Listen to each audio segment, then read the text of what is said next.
19 years ago, you could have put any game in my hands and I would have thought it was the greatest game ever made. For instance, I never knew Echo the Dolphin extended further than the first wall you jump over. I swam around for hours enthralled that I was a dolphin. It wasn't until years and years later that I found out that there is an actual game there and a pretty hard one to boot.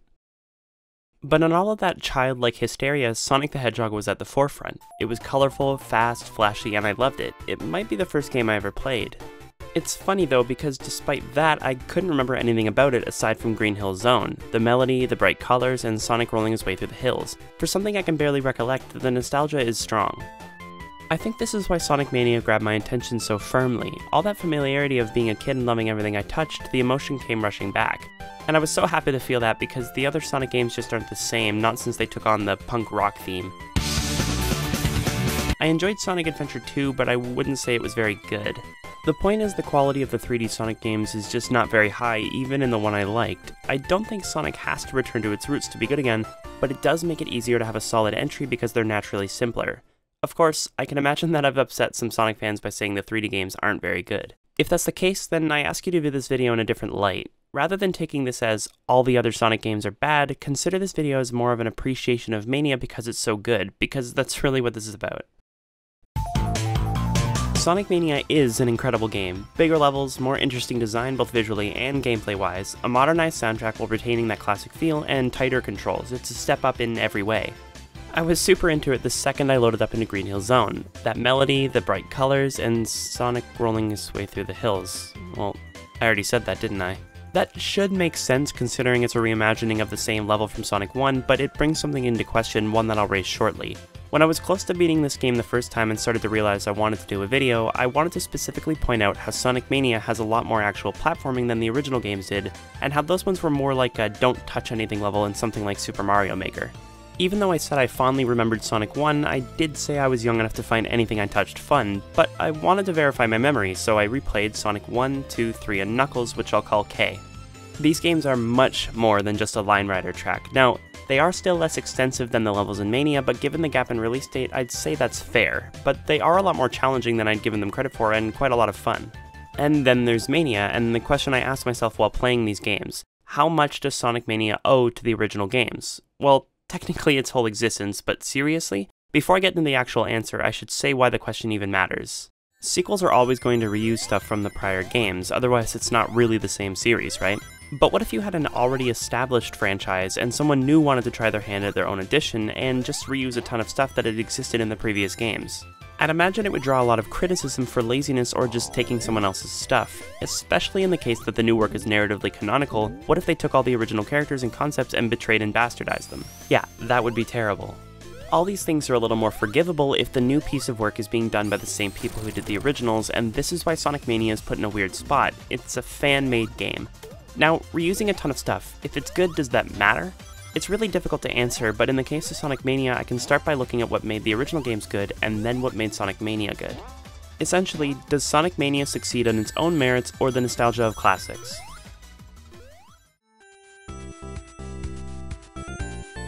Sonic 1 is responsible for starting the series and producing one of the most iconic levels in gaming, Green Hill Zone. Outside of that, it's simply outclassed by the others. It's understandable as sequels are usually able to build upon the previous one. It did surprise me how much straight-up platforming there is. Particularly with this one, there might even be more platforming than there is ramping up and down hills. It's evident when you compare the level maps from 1 to 2, there was a much blockier design to the levels in 1, and they often felt a bit stiff. They also don't share the level of speed that the others carry. It's also the only one that lacks Sonic's spin dash move where you roll out from a standstill, a move that became very ingrained in the level design moving forward. I still enjoyed Sonic 1 though, and appreciate it as a building block for the series.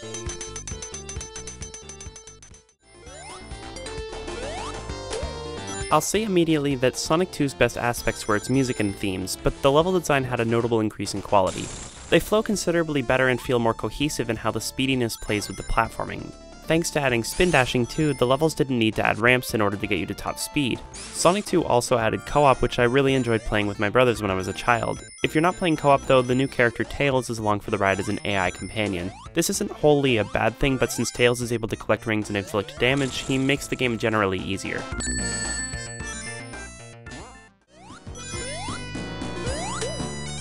Sonic 3's most important feature was the increase in level size. There are more paths that diverge from one another, and they also become much more worth exploring with the introduction of large rings, where you play a minigame to collect Chaos Emeralds.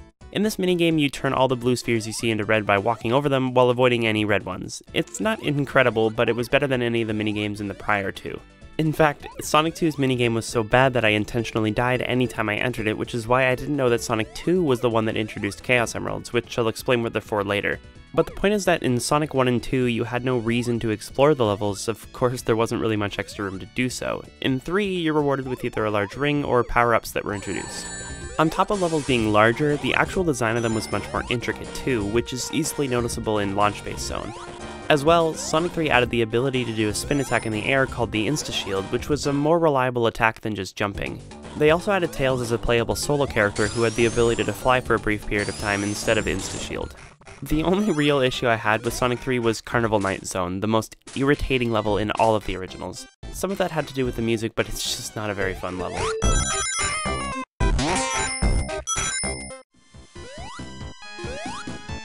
Sonic and Knuckles is almost identical to 3 outside of level themes, which makes sense as they were eventually released as a single title called Sonic 3 and Knuckles, the version I played for this video. Some of the levels had more intricate visuals, particularly Sandopolis Zone, but their flow remained the same. However, it did add Knuckles as a playable character, which was pretty nice.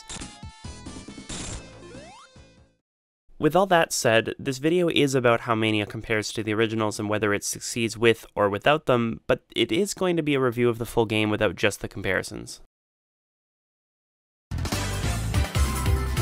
Sonic has always been rather simple, and Mania is no different. Before power-ups, there are essentially 3 controls, as X, Square, and Circle all do the same thing: jump, spin dash, and drop dash, which is a new ability added in Mania. So I think this is okay because of how simple the gameplay cycle is, but I think with Mania there's a missed opportunity to add a bit of complexity. The original Sega Genesis controller had 3 buttons, so the lack of input made sense back then. But today we have controllers with 8+ buttons, not including directional or ones like start. I'm not necessarily talking about extremely game-altering abilities, but considering drop dashing wasn't just added but replaced Insta-Shield, it seems like they could have just included both. Before someone jumps on that, Insta-Shield is in the game, but as a bonus to unlockable option that replaces drop dashing and is only possible in a no-save run, something that's not going to be used as much as a regular playthrough. Another ability included there is Super Peel Out from Sonic CD, which is basically a fully charged spin dash, but it doesn't count as an attack. Whether or not it's a useful ability to have, there were more than just spin dash and drop dash available, and plenty of buttons to use, so it seems to be a waste in my opinion. It could have been a good way to modernize it with some more advanced controls, but the game worked quite well with what it had, so it's not something to dwell on. We do see the return of the fire, lightning, and water shields, which add a dash, double jump, and bounce respectively, while also adding protection from the corresponding element. These are good, don't get me wrong, but what bothers me is they replace the functionality of drop dashing just like Insta-Shield or Super Peel Out, and it seems like the added buttons could have been utilized to add to your repertoire and not replace them. Just like the originals, Tails and Knuckles are in Mania as playable characters, although nothing has actually changed with them. Tails still has a flying ability instead of drop dashing, and Knuckles has gliding plus climbing, and both can still spin dash. I said that having Tails along for the ride made the game simpler, and this is also true of playing him alone. It's essentially an easy mode. His flight allows you to overcome certain jumps much more easily, as well as finding secrets. It's not a bad thing, it adds some options to the game, and it's good to have different levels of difficulty. Though I'm not sure if it's intended to be easier, or even if most would agree, but in my experience it is much easier. I think Knuckles is about the same difficulty as Sonic though. His gliding and climbing make finding secrets simpler, but landing attacks on enemies and bosses is about the same, whereas Tails can use his propeller like Tails to attack much more reliably, which is what makes him so easy. However, playing both of them brings up power-ups again, and why I wish they didn't separate the controls. For whatever reason, the dash, double jump, and bounce don't replace Tails' or Knuckles' ability like they do with Sonic. If they had made use of more buttons, then all 3 characters would have been able to use all the power-ups fully, as well as their own ability. It's not the worst thing in the world, but I just can't think of a reason they would replace Sonic's and not the others. You can call it a result of the advancement we've made in the 24 years since Sonic and Knuckles, but Mania just feels a lot more responsive and accurate. There was one other thing I wish they'd done for power-ups other than not replacing abilities. I wish they had added a new one. Now, I don't think you always need an answer for something you criticize, but I can't think of a decent idea, which makes me feel silly even suggesting a new power-up. but it would have been a good way to set itself apart from the originals more in terms of altering gameplay. This comes down to the discussion of borrowing content from the originals and not doing anything to make them your own. 2 added tails, 3 added power-ups, K added knuckles. Mania added drop dashing but at the expense of insta-shield rather than now having both. Adding a power-up might have been good to alleviate that. Even better than a power-up though, and perhaps riskier, would have been adding a new character. Other Sonic games certainly never shied away from having new characters in their games. It's a little understandable that they wouldn't have wanted to for Sonic Mania because of the fan-made thing. A bad character would have resulted in some backlash. That's true for a Sonic Team game too, but from Mania's devs' perspective, it's safer to not add a character. But I think it would have been a fantastic way to set itself aside from the games it's succeeding, especially because the content they did add captured the spirit of the originals perfectly. Everything in this script except for what I'm saying right now was written a couple months ago. I'm terrible at sticking to my deadlines. I'm bringing that up because between writing the script and now as I'm recording it, Sega announced there would be an update to Mania coming in the summer that will add 2 new characters, familiar faces from some old titles. This puts my criticism in a weird spot, just like in my Final Fantasy video where I talked about Noctis being the only playable character, only to have Square Enix change that sometime around when I put the video out. I'm leaving the script the way it is because I do think the criticism is still valid, but it's certainly worth pointing out when they fix something I think is wrong, and that's adding new characters in this case. We'll have to wait and see if they're any good, but I have hope they will be. It's funny, if this wasn't a fan-made game, the lack of new things like power-ups or characters probably wouldn't even cross my mind. But it is, so I return to the idea of whether it added new things instead of just borrowing older things. Basically, it's not an important aspect to the game itself, but it's hard not to think that Mania didn't introduce anything new in the control department in the same way the originals did. Of course, that's ignoring that Sonic Mania majorly improved the most important aspect of the entire game, the levels. The level design in Sonic Mania is so good. From start to finish, there's almost nothing wrong here. I won't go into every single level in depth, but I would like to say at least a little bit about each one. I'll start with the beginning, Green Hill Zone. While I did bring up the question about what Mania owes to the originals, you could also view it as somewhat of a reboot, even though it's narratively a direct sequel. With that in mind, Green Hill Zone is a perfect beginning. Nostalgia is a powerful tool, and it's a great choice to tie itself to the originals. There's an important aspect as to how the levels have improved in Sonic Mania, the sprawling design. Here are the level maps for the original Green Hill Zone, and here's Mania's. This is where Mania excels, and is why even though Green Hill Zone's visuals, music, and enemies are completely taken from Sonic 1, Mania's manages to feel completely different. After you get past the first 50 seconds or so, the part lifted from the original game directly, you'll notice just how much more open the levels in Mania are. Of course, bigger size doesn't automatically mean better, I would never make that claim, but better content means better, and bigger levels certainly allow for that. The major differences are added verticality, and many more ways to diverge from the main path, of which weave and flow immaculately. I've played through the game a handful of times now, and I felt like I chose a new direction every time. Options are often quite lacking in platformers, and though I can see why, it makes Sonic stand apart from others in that way alone.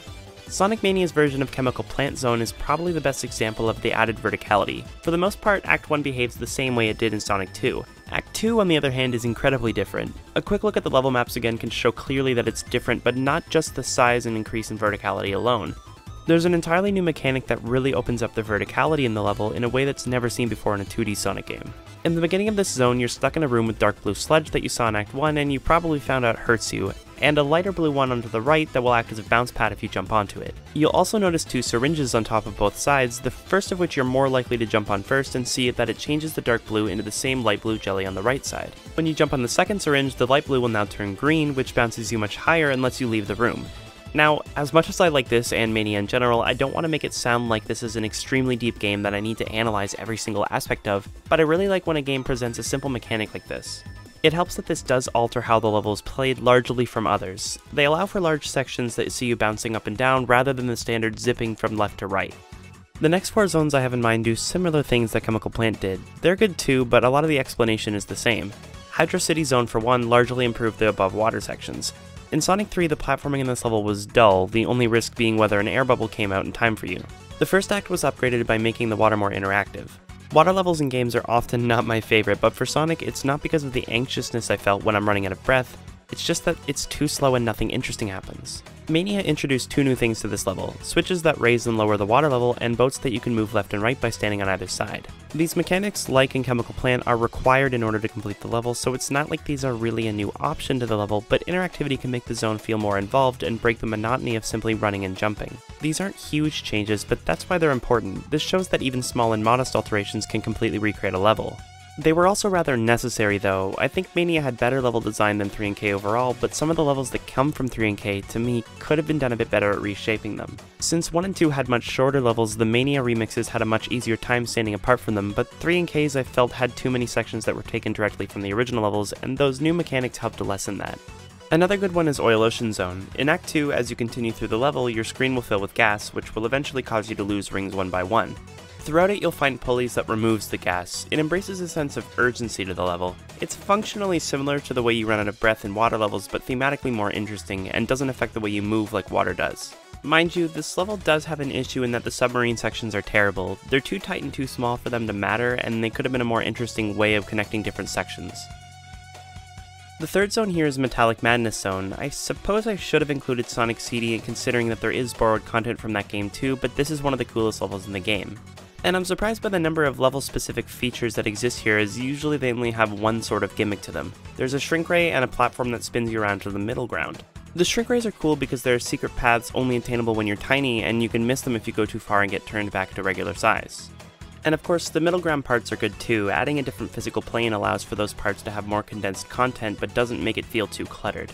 These two things existed in Sonic CD as well, but I wanted to say how interesting I think it is that this level specifically has so many unique things because Mania added another one. There's a catapult-like platform that will shoot you into the background of the level. Visually this is cool, and from a gameplay perspective gives you another shift in how the level feels. You're able to see more of the area around you and can make for some fun bait and switch moments when you think you're going the right way only to loop back around. Much like the middle ground parts too, more paths can be fit into a smaller area by splitting into two planes. Risking repeating myself too much, but once again, it's not a huge addition to the game, but this is how Sonic Mania is able to make levels stand out from one another beyond just visual difference. The lack of controls is mostly made up for by various elements found in each zone. Lastly, as far as zones with new mechanics intriguing enough for me to mention is Flying Battery Zone. In Act 2, Mania added doors that lead from in and out of the ship, shifting the part of the level you're in back and forth, which gives it a different feel from the original despite most of the gameplay in each section being similar. One of the points I want to nail down, and this will basically answer the question I posed in the beginning of the video if you haven't figured out which side I stand on, is that Mania makes the levels it borrowed its own. And that's one of the reasons Mania stands on its own merits. Now, it should be said that Sonic Mania had those games to use as building blocks. Just like how any sequel often brings in better mechanics, it's because it didn't have to start from scratch and they were able to use new ideas while retaining the original ones. While that's true, you can't just ignore that the new one is still better for it. While Mania did have the chance to look at Chemical Plant Zone and just think how can we change it to make it better, and didn't have to make it from a blank state to add the bouncy jelly, it's still just better. Mania had the benefit of using the original levels and years between as some sort of blueprint, but part of Mania's greatness comes from the changes it made to level structure and how it made the returning levels breathe new life. They could even be viewed as an Act 3 and 4 of older ones rather than a new version of Act 1 and 2. Moreover, Mania is not an example of something that just borrowed and altered pre-existing content. In fact, Mania's new content is arguably the best in the game, and why the borrowed content may have even set it back. Studiopolis is the first original zone that you'll come across. While I really like this level, it doesn't exactly do anything super unique compared to the older levels. It exemplifies the sprawling level design as well as any other, but it's a rather standard level, nothing like the jelly or boats or gas filling your screen. This isn't necessarily a bad thing, it fits in perfectly with the design philosophy of the games. Ultimately though, the way levels like this stick out from one another is mostly visual. This leads me into the other three new zones, and I'll start off with Titanic Monarch Zone, the last in the game. I didn't realize though as I read about this level that it's not generally well loved. A lot of people seem to find it very frustrating in an unfair way, and I must respectfully disagree with those people. I found this level's challenge to be perfect for a final level, platforming that actually mattered and would set you back some if you were unable to complete it. It was a good test of the skills you gain as you play through the game, and like I said, Tails is there as an easy mode of sorts, making this level considerably simpler to go through as it's very vertical. A lot of that verticality is gained by using purple orbs that shoot you from one to another, and Tails can easily overcome those.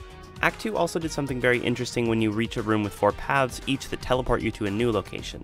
Once you've cleared all 4 is when you fight the boss. This was a unique layout compared to any other levels in the originals too. For our next new stages we have Mirage Saloon. This zone is great, but I'll start with the negative. I do not think the flying sections with Sonic and Tails is fun. It's too easy, slow, but also slightly annoying because while the plane will remain underneath Sonic no matter what, the plane moves slightly separately from Sonic. See how I'll step forward a bit as Sonic before the plane moves forward too? This means that timing some jumps to the side can be odd because you expect to move forward based on the plane's position but have that bit of space you'll go before the plane goes with you. To clarify, this isn't really an issue if you're paying attention to Sonic's position himself. I had the habit of viewing the plane as what I'm controlling, so visualizing the jumps is where the problem lies. This section isn't even very long, but the little irritation I had didn't help that it's just not fun to begin with. Once you're done with the plane though, you touch down onto a moving train. This is a sharp contrast from other levels in Mania as there's much less verticality. While it's true that the verticality is one of the reasons I think the levels are much better, this section is intriguing because the level is structured around being an actual thing, a train, so it had to retain a certain shape. It feels a little more cohesive than other levels in that regard. My only complaint about this part specifically is that it's just too short. I could only dream about the plane section being removed to lengthen this train area, but unfortunately it'll just remain in my head. Act 2 is also great, but mostly for the same reason that every other level in this game is great, but the best part of this entire zone is something they did with Knuckles in Act 1. When I got to Mirage Saloon on my Knuckles playthrough, I didn't realize I wasn't on a plane at first. I reached a part early on where it was only possible that I could climb out as Knuckles, that it couldn't be done if I was playing Sonic. It occurred to me then that I hadn't come in on a plane and that this was an entirely different level. This might not even seem that incredible to everyone, and really it was only Act 1 and only in this zone, but I suddenly had a smile that lasted me the whole level. I really wish they had done something similar for many other zones, but the fact that they did it here was amazing to me. Lastly, I want to talk about Press Garden Zone, and this zone is easily my favorite in the entire game. Though I have to say now that a lot of that comes down to more than just the level design in sections that I'll come to shortly. Of course, it does demonstrate the open level design very well as any other levels, but where it stands out is elsewhere. It does bring back being turned into a block of ice, so it does have that in terms of unique mechanics, though it doesn't do anything new with it. I replay this level often, but I can't say anything more about it just yet. Essentially, one of the reasons I think Mania's levels are better is because of the new features that break up the monotony of just running and jumping. The bouncy jelly, or the train in Mirage Saloon, or the different sections you're teleported to in Titanic Monarch, these are ideas not seen in the originals. Plus, the way the paths spread out from one another, also allowing for more secret areas, is so much more enjoyable. The verticality, intricacy, and more interesting mechanics all culminate to a fantastic experience, the best I've ever had in a Sonic game. Level structure is very important, but what's put inside those levels is also an essential part of the game. The enemies were a pretty mundane part of the original games. They served basically the same way Spikes did, except they occasionally shot a projectile at you or forward, or moved at you or forward. Not exactly the pinnacle of enemy AI, but they were old and they also complemented the simple gameplay structure. In fact, acting as obstacles is arguably better for a platformer to not detract from the main purpose of the game. Look at your typical Mario games or Crash games. No advanced enemy behavior, they just acted as something to get in your way to enhance the platforming. And honestly, judging the enemies on their own isn't really fair, they're meant to pile onto the level altogether. It's easy enough to just shove some random enemy in the game, have it move in a straight line, and call it a day, but there's certainly room for a bit more depth there. Mania has a lot of borrowed enemies, and I'm certainly not going to go over each one. I can't recall a new enemy being added to any of the returning zones, so that only leaves 4 zones with new enemies. And that's where Press Garden Zone returns. One of the reasons it's my favorite is because the enemies went a bit beyond what the others did. There's the Juggle Saw, Woodrow, and Ice Bomber. These enemies all interact in ways other than just moving in a line or shooting a pellet. Bombs dropping on top of you, turning you into ice, a buzzsaw acting as a moving obstacle that persists so long as the enemies throwing it exist. These all build upon the level in a more creative way and force you to react a little more meaningfully. I won't overstate it though, and I've said something similar about the controls. I'm not going to act like Sonic Mania is the pinnacle of mechanical skill and that it needs to feel like I'm playing StarCraft 2 in order to beat a level. But these obstacles result in a more rewarding feeling to overcome and beat a level than if they just moved a little like many other enemies. That's one of the reasons I think Press Garden is so good, because the level is complemented by enemies that don't behave like moving spikes but instead feel like a part of the territory. That said, Mania doesn't have this in spades. Some of the other zones have better than normal enemies, though I don't think many of them are quite as interesting. The Mic Drop in Studiopolis zone can fall down in somewhat unpredictable spots and begin to pendulate. And the Sentry Bug in the Titanic Monarch zone that shoots a mechanical web at you and begins to close in. You have to kill it or get far enough away that I guess it just despawns. This is interesting because it's an enemy that forces you to deal with it rather than just avoiding it. You know, aside from the despawning thing. This certainly isn't to say every enemy in the originals sucked, but when you've already got better level design and sprinkled that with even a few interesting enemies, the zones just feel stronger overall. Bosses saw a decent upgrade compared to the originals. For one, there's many more of them, 1 per act. A lot of the bosses in the originals, like the regular enemies, were very basic. Mania's bosses aren't all extravagant, but most of them are at least unique enough from each other. But like enemies, I'll only cover the ones I found specifically good, and unlike enemies, the ones that are bad. I want to say first that even though bosses are important because they're going to leave the last impression of whatever level, I don't think they're as integral as level design or enemies in this game. Mostly because a lot of them are contained to a static screen, so there's little to no platforming, which means they kind of abandon the core principle. I prefer the bosses that have some variation in attacks, or where the attacks are at least a little more engaging than just moving at you or shooting a rocket at you, just like the enemies. One, for example, is the Weather Globe, who has 3 different attacks that force you to move differently. It's nothing spectacular, but the variation is there, and that's important. Even better, the bosses that still retain the platforming feel, which is pretty much any boss that isn't confined to a stationary screen, like the Spider-Mobile. This fight is also unique in that it can't be hurt by just jumping into it like almost every other single boss. The fight takes place on a rising platform with rotating columns that you must swing off to hit it into spikes on the opposite side. Between each chance to do that, you have to avoid lasers that it shoots at you. I like this boss because you have some attacks to dodge, but you also have to use the environment to attack it in a different way than other bosses. This also ties in a mechanic used throughout the level, which I wish more bosses had done. There are 2 other bosses that you don't kill by traditional means either, but they're a little bit different than the Spider-Mobile. The first is the Gacha Pandora, which is a big container that has many smaller enemies inside that release when you jump into the switch. There's a nice little variety of mini enemies that come out, and what's cool about this boss is that you can sometimes unintentionally release more enemies when trying to avoid or kill them. It's a fun boss because you're the one who sort of creates this little mini boss rush, whether intentionally or not. I'll get to the other boss that you don't kill normally shortly. There are 2 revamped versions of original boss fights that I liked quite a lot. In Sonic 3 you fight Robotnik in water, and by the way I'm calling him Robotnik because Eggman is a stupid name. While he tries to suck you up into a vortex, he'll drop bombs of which you can use the explosions wave to jump up and hit him. In Mania, you take control of his Eggmobile this time and try to suck him up into the same vortex. It's a very similar boss fight but with swapped perspectives, which is probably the best way of bringing older boss fights back. The other one is a new version of a fight against Metal Sonic from Sonic CD. The first phase is a running section where Metal will use a few varied attacks to hit you. Once you reach the end, he'll take control of a machine that releases a little Silver Sonic that you have to ricochet off walls to hit him while he's shooting blasts at you. This is really good because it fits all of my criteria: a running section, varied attacks, and requirements more interesting than just jumping into him.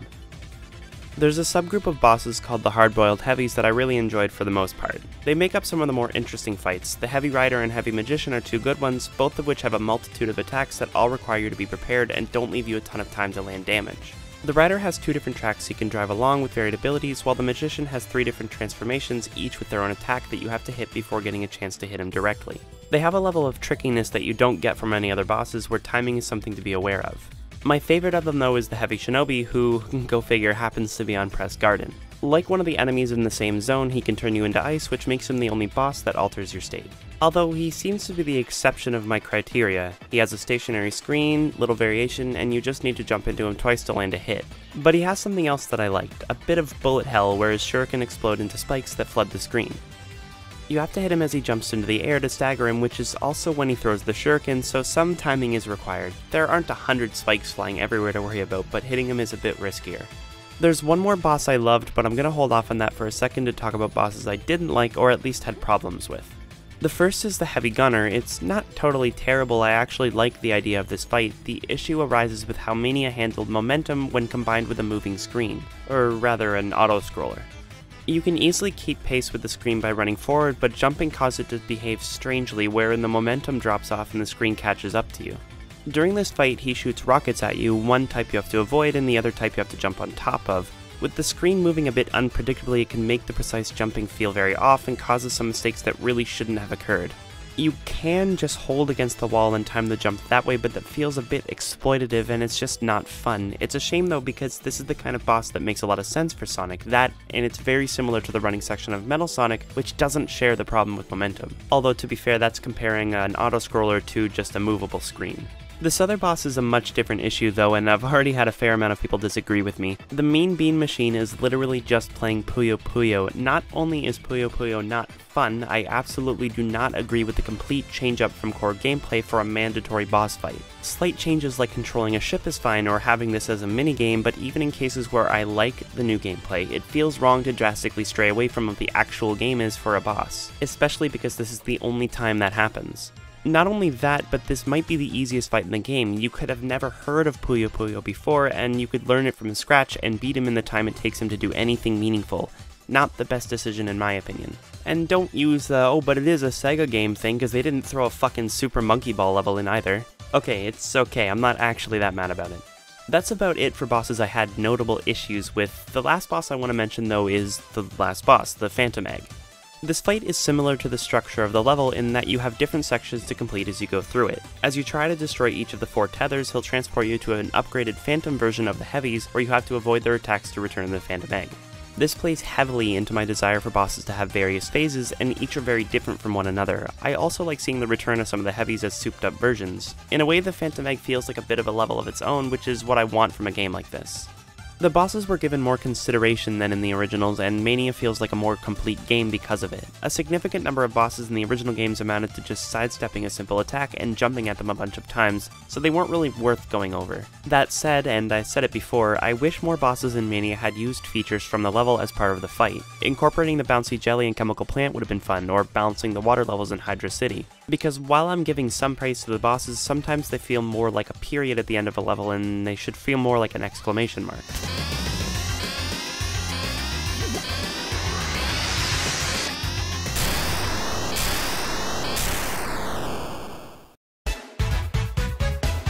There are 2 bonus stages you play throughout all the main levels. One is one I already spoke of, the blue sphere one that you activate by reaching a checkpoint with more than 25 rings. The more of these you finish, the more game modes and options you unlock, like the abilities from Sonic 3 or CD, or different visual filters. The game is alright, it's pretty fast paced and can be tricky at times, but I preferred the other minigame that you get when you collect the large rings. It's a 3D runner where you chase a UFO who's holding a Chaos Emerald. You have a time limit increased by collecting rings and build up more speed by collecting the blue spheres. It's a really simple minigame, but I found it enjoyable. It's also important because the 7 tracks give you all the 7 Chaos Emeralds, which makes this a good time to explain what they're for. Just like Sonic 2 and 3, collecting the emeralds gives you the ability to turn to Supersonic when you hit 50 rings. When you do so, you become completely invincible with increased speed and jump height. The caveat is that your rings begin to act as a timer, and once they hit 0, Supersonic runs out and you no longer have any rings. Definitely a good trade-off though, as you have plenty of time to complete almost any level in that time, and you can still collect new rings, though it can leave you in some dangerous positions if you do run out. Given that it's a reward for exploring most of the game, though, the positives should probably outweigh the negatives. It even makes the Phantom Egg feel very easy, but what about the real final boss? After unlocking Supersonic and beating the Phantom Egg, you'll unlock a secret boss where you fight only as Supersonic, with rings floating around the stage, as falling to 0 results in immediate death. There are 2 bosses here, the Phantom King and the Kleptomobile piloted by Robotnik, fighting over the Phantom Ruby, which, by the way, is the whole premise of the story. It grants a lot of power, so there, now you're caught up. The Phantom King creates a shield of energy around him that he shoots at you one by one, and the Klepto just knocks you around as you attempt to hit him. They alternate between hits, but the King is the only one who actually does damage to you, which makes it easy to recover rings during the Klepto phases. Everything about this fight is awesome conceptually, but ended up being a bit of a disappointment to me. It's a secret endgame boss, so while Sonic Mania isn't the hardest game ever made, I expected a bit more challenge.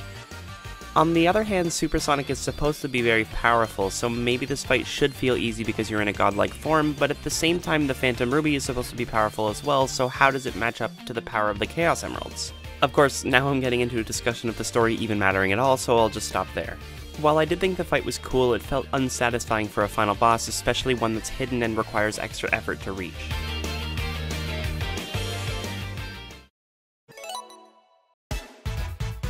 This is a really small section, but there are a few things that you can do aside from the base game. There's a randomized version of the Blue Sphere minigame, so if you like that, you can get a lot of time out of it. There's also an option to play Mean Bean Machine, but I feel like if you like Puyo Puyo, then you're probably, playing the actual Puyo Puyo game. There are also multiplayer modes aside from just co-op. There's a time attack one where you race against yourself, and also one where you race against a friend, which I really like. I haven't really done any of these a whole lot, but they're a nice addition to the game that adds a lot of replayability. Sonic has an incredibly distinct visual style. It's vibrant, bright, and colorful. Sonic Mania, as you would imagine and have seen, followed suit with one of the most beautifully designed games of 2017. It's a shame it wasn't discussed more along with other games that had great artistic direction, but there were certainly a lot of great ones. There's an interesting concept that exists in a lot of games, but it's rather prevalent in Mania, taking an asset, repainting it, and using it in a different level. What I'm referring to are things like tunnels or launchers. Every level has one of those things that functions almost identically to another, but looks different. This isn't a negativity, just something I find very interesting. If you have a simple idea, like something that just catches you and shoots you out, that's something you'll want to use throughout the whole game. But if you have a game with many levels that are visually distinct, you don't want to keep putting the same asset in over and over. You change that asset to look different even though the end result is the same, and it keeps it from feeling stale. Take something like Final Fantasy 15, you'll find enemies late in the game that you found earlier in the game, but they've been reskinned and made a higher level. This is definitely not unique to Final Fantasy 15 or even the series, but I'm wondering how people feel about the concept of repainting assets if it's something like an enemy you fight compared to something like the launchers in Mania. It might seem a little lazy if you have repainted enemies throughout the game. It's just something to think about. Keeping away from whether high quality graphics make a game better, a good art style can really set a game apart from others. I mean, just look at these levels. The animations are incredible and the backgrounds are wonderfully detailed. The themes are distinct and you get a good feeling of progression. You've got classics like Chemical Plant Zone, where instead of having the same background for the entire time like Sonic 2, the first act starts off outside, and by Act 2 you've entered the facility itself. Then there's stuff like an Oil Ocean Zone, where having a fire shield will cause all the oil to ignite, creating a spectacular show of flames to contrast with everything else. Most importantly, you have new stuff like Studiopolis Zone, a metropolitan cityscape, and this one is littered with visual spectacle like shattering glass, or giant popcorn machines, or flashing television screens. Or Press Garden, back to my favorite, a manufacturing plant with tons of moving parts in the background. Act 2 is easily the most beautiful zone in the game, not for its moving parts or crazy animations, but it's just a phenomenal piece of art, with snow and flowing leaves kicking up as you run along the ground. Here's another way Mania outdid the originals: the themes seem real. The older games for the most part were just generic backgrounds and simple objects that fit the theme, like a tree in a forest. The new zones felt like I actually progressed through a real place. Press Garden has you go through the facility, then reach the outside, a snowy forest, and it didn't feel like you were just going through the same area again. Mirage Saloon had things like the actual saloons and objects that made the zone feel more alive. Before I get ahead of myself, I'll admit Studiopolis Zone visually is just a bunch of TVs and machines thrown everywhere. It hardly seems like it would be a real place. But the point is, the objects used were stronger to enhance the theme than something like Green Hill Zone, where it's just a bunch of green loops everywhere. I find it a bit tough to talk about why visuals are good though. At least for Mania I can talk about the idea of repainting assets to make them new, or additions like Oil Ocean Igniting. But without being able to talk about specific art techniques, I can't say much more than it's beautiful or it's ugly. I want to say more because I feel visuals are important in games, and if I'm doing a review they're worth mentioning. It just feels wrong to start and finish with nothing more than the two-word statement. Funnily enough, I say that, but it's the same thing for the soundtracks despite being a musician with at least some sense of musicality in theory. Not a ton, but even still, it's difficult to explain why a song sounds good, which makes this part hard because Sonic Mania's soundtrack is incredible. And at the same time, I don't think you even need to know theory or anything like that to know if a song is good or bad, you just listen to it. So that's what I'm gonna say, just listen to the soundtrack. I can say at least some specifics about Mania's soundtrack though. For one, there's a great variety, which is always a plus. As well, they took old classic songs and redid them with a much fuller and more modern sound, while retaining a bit of that retro sound at the same time, which I loved. On top of that, they have a remixed version of each Act 1 song for Act 2, sometimes entirely different, which increased the amount of songs immensely compared to the originals. It'd feel wrong too if my favorite song wasn't from my favorite level for almost everything, Press Garden. The Act 1 track is so good, holy shit. Like I said in the Crash video though, there are games where the music plays a very important part, and this is not one of those games. It's nice to have good music to accompany gameplay, but it isn't featured in the gameplay, so I've said about all I can. I can't really end this section with the same Mania is better for its own merits thing though, because music and visuals are so heavily subjective. Sure, there are some things I think are objectively better, like more variety, but ultimately, if you think the newer things don't look as good, then it's not any better. You could also say that some of the gameplay aspects aren't better like I've claimed, but I think the arguments for gameplay are more substantiated with examples than something like art and music can be. Still subjective, but a little less so, or maybe I'm wrong and you disagree with everything I've said in this video, but my point is that the improvements in gameplay are clearer with proof than that of this section. Although something I think is inarguable is that the technological improvements we've made since the originals make it much easier for artists to improve their work, plus you already watched my video, so I guess I win anyway. This brings us back to the question, how much does Sonic Mania owe the originals? If you watched the video and didn't just skip to this part, my answer should be obvious, but not much. I admit that a selling point of this game might have been the returning levels for some nostalgia-driven fans like me, but what kept me here was everything that Mania did differently. More intricate level design on top of the unique themes, thoughtful enemies, and mechanical bosses made Mania feel so much more unique compared to the originals, regardless of what carried over from them. It's such a great game, and I cannot recommend it more if you're interested in platformers or games in general and want a simple, fun game to play alone or with your friend. Thank you for watching this video, and I hope you liked it. I originally wrote here already saying that it felt silly to say that my next video won't have such a long gap in time for release, and that was originally going to be about 2.5 months since Final Fantasy. Like I already said, I'm terrible at sticking to self-imposed deadlines, so this ended up becoming a little under 5 months, which is technically an improvement, but not by much. Anyway, hopefully I can shave some time off the gap for the next one.